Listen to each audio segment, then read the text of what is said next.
అందరికీ నమస్కారం. రేపు మే 1 బుధవారం. ఈ మే నెల అష్టమి తిథితో ప్రారంభమవుతుంది. అష్టమి తిథితో మే నెల ప్రారంభం అవ్వటం అంత మంచిది కాదని జ్యోతిషులు చెప్తున్నారు. ఎందుకంటే అష్టమి తిథి మంచి తిథి కాదు. అష్టమి తిథిలో ఎలాంటి శుభకార్యాలు చేయకూడదు అంటారు పెద్దలు. అష్టమి రోజున చేపట్టే కార్యక్రమాలు సమస్యలను సృష్టిస్తాయని చాలామంది నమ్ముతారు. పూర్వం అష్టమి తిథి శ్రీ మహావిష్ణువుతో తన గోడును విన్నవించుకున్నది. అష్టమి తిథిలో ఎలాంటి శుభకార్యాలను ప్రజలు చేపట్టట్లేదని అది వాపోయింది. ఆ సమయంలో విష్ణు భగవానుడు అష్టమి తిథి ప్రాధాన్యతను ప్రజలు గుర్తించే రోజు వస్తుందని హామీ ఇచ్చాడు. హామీ ప్రకారం వాసుదేవుడు దేవకీలకు పుత్రుడిగా అష్టమి తిథిలో శ్రీకృష్ణుడు జన్మించాడు. అష్టమి రోజు శ్రీకృష్ణ జయంతిగా జరుపుకుంటున్నారు. అష్టమి రోజు జన్మించిన కృష్ణుడు తల్లిదండ్రులకు దూరంగా యశోదమాత వద్ద ముద్దుగా పెరిగిన కంసుని చేత ఇబ్బందులు ఎదుర్కొన్నాడు. అందుకే ఈ అష్టమి తిథి రోజు శుభకార్యాలు ఉత్తమమైనది కాదని పండితులు చెప్తున్నారు. అష్టమి తిథిలో మే నెల ప్రారంభం అవుతుంది కనుక ఈ మే నెలలో చాలా రకాల కష్టాలు అయితే ఎదురయ్యే అవకాశం ఉంటుంది. భార్యాభర్తల మధ్య గొడవలు, పిల్లల మాట వినకపోవడం వంటి సమస్యలు వస్తాయి. అంతేకాదు యాక్సిడెంట్లు, ప్రమాదాలు జరుగుతాయి. ఈ నెలంతా కూడా కొంచెం కష్టంగానే ఉంటుంది. హాస్పిటల్ బిల్లు పెరిగిపోతుంది. ఈ నెల ఎవరికీ కూడా కలిసి రాదు. కానీ నెల ప్రారంభమయ్యే రోజున అనగా మే 1 తారీఖున ఆవాలతో ఒక పరిహారం చేస్తే చాలు, నెలంతా మీకు ఎటువంటి కష్టాలు రాకుండా ఉంటాయి. ఆ దేవుడు దయ వల్ల మీరు ఈ నెలంతా కూడా ఎటువంటి కష్టాలు లేకుండా ఆనందంగా జీవిస్తారు. ఎటువంటి ఆర్థిక సమస్యలు, కష్టాలు రావు. సమస్త దరిద్రాలు పటాపంచలైపోతాయి. డబ్బు వరదలాగా వస్తుంది. నిరంతరం మీకు బాగుంటుందని పండితులు చెప్తున్నారు.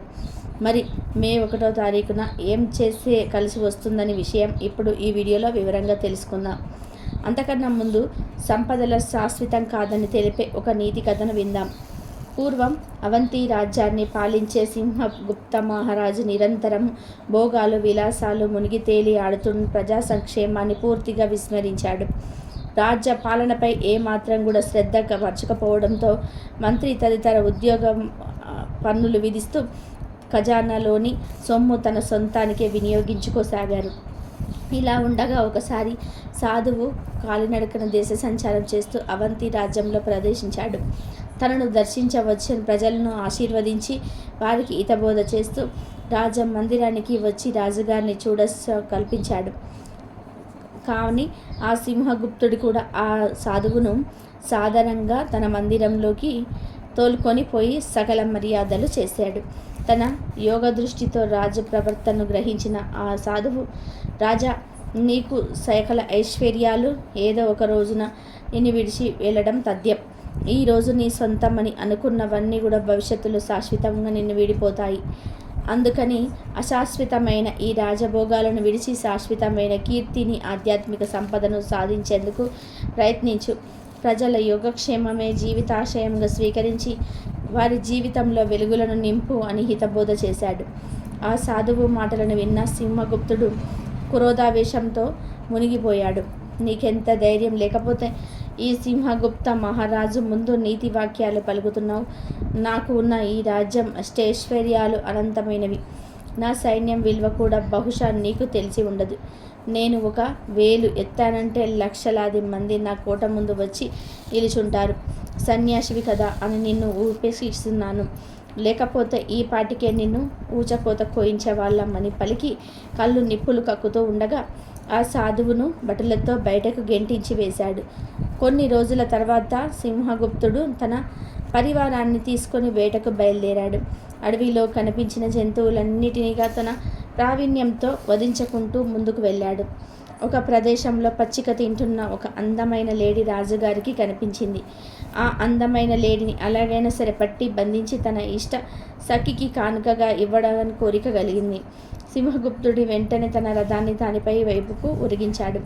ప్రశాంతంగా నిల్చొని గడ్డి తింటున్న ఆ లేడీ ఈ హడావిడికి బెదిరి ముందుకు ఉరికింది.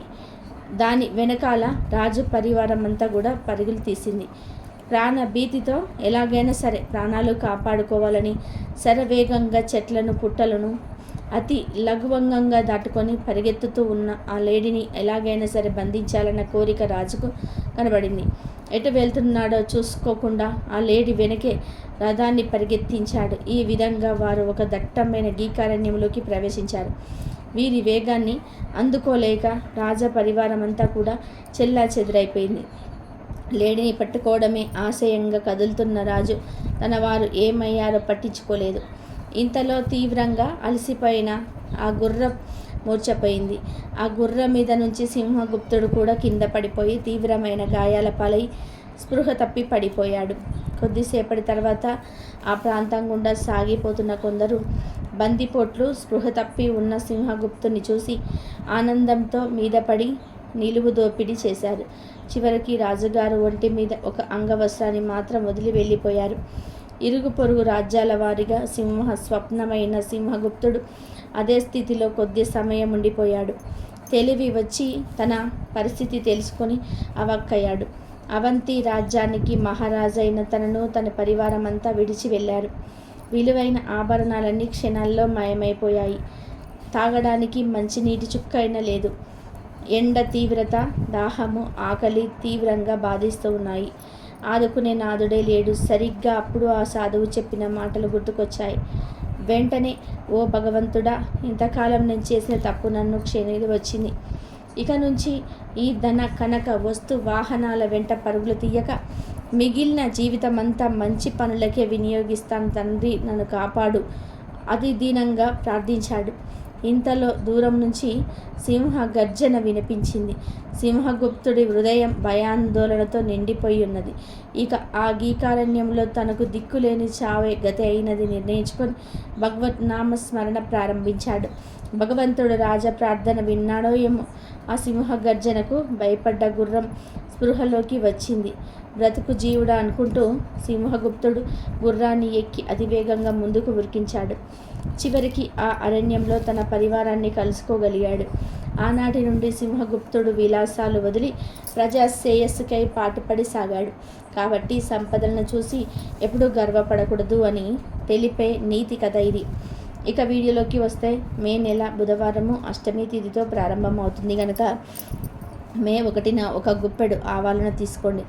ఆవాలు చాలా శక్తివంతమైనది. మన కష్టాలను తొలగించే శక్తి ఆవాలకు ఉంటుంది.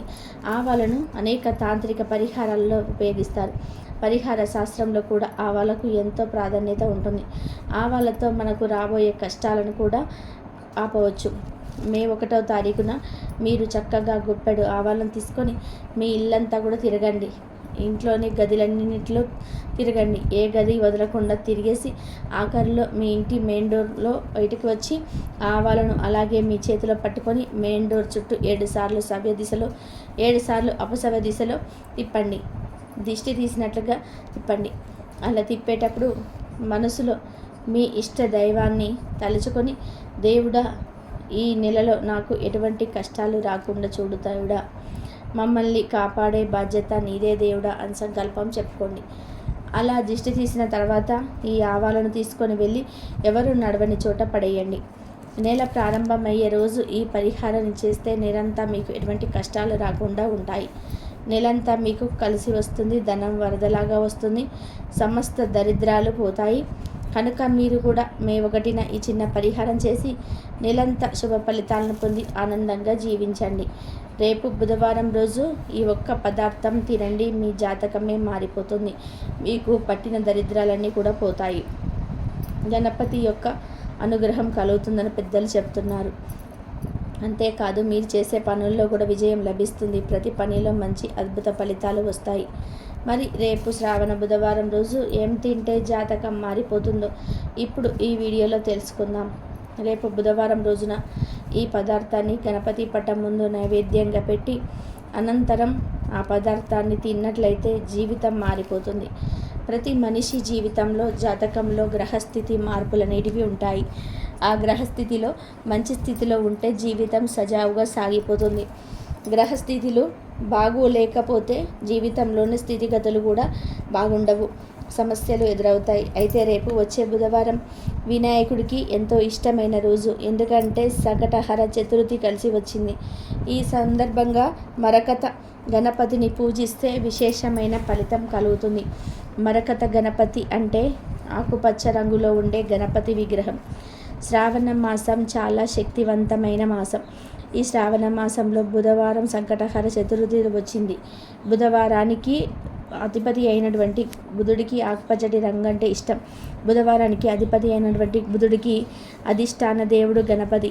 అందుకే రేపు బుధవారం రోజు మరకత గణపతి తెచ్చి పూజా మందిరంలో పెట్టుకోండి. ఆకుపచ్చ రంగులో ఉండే గణపతి విగ్రహానికి పూజ చేస్తే మీ జీవితం మొత్తం విఘ్నేశ్వరుడి యొక్క అనుగ్రహం ప్రసరిస్తుంది. ఒకవేళ మరకత గణపతి లేకపోతే శ్వేతార్క గణపతిని ఉంచుకోండి. అంటే తెల్ల జిల్లేడు వేళ్ళ మీద చిక్కిన గణపతిని కూడా పూజా మందిరంలో ఉంచుకోవచ్చు. రేపు బుధవారం రోజు గణపతికి గరికె పూజ చేస్తే చాలా మంచిది.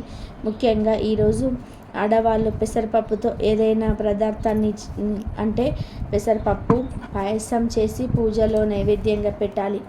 ఈ నైవేద్యాన్ని కుటుంబం మొత్తం కూడా ప్రసాదంగా స్వీకరించాలంటే మీ ఇంట్లో ఇక దేనికి లోటు అనేది రాదు. ఉన్న సమస్యలన్నీ కూడా తొలగిపోతాయి. చక్కటి ఐశ్వర్యం సిద్ధిస్తుంది.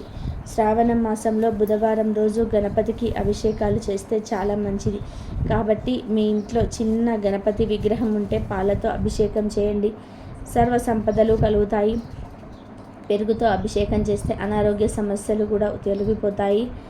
ఏ పనైనా సరే విఘ్నాలు లేకుండా జరగాలి అంటే ఈరోజు దేనితో అభిషేకం చేయండి. మనశ్శాంతి కలగాలంటే పంచదార కలిపిన నీళ్ళతో అభిషేకం చేయండి.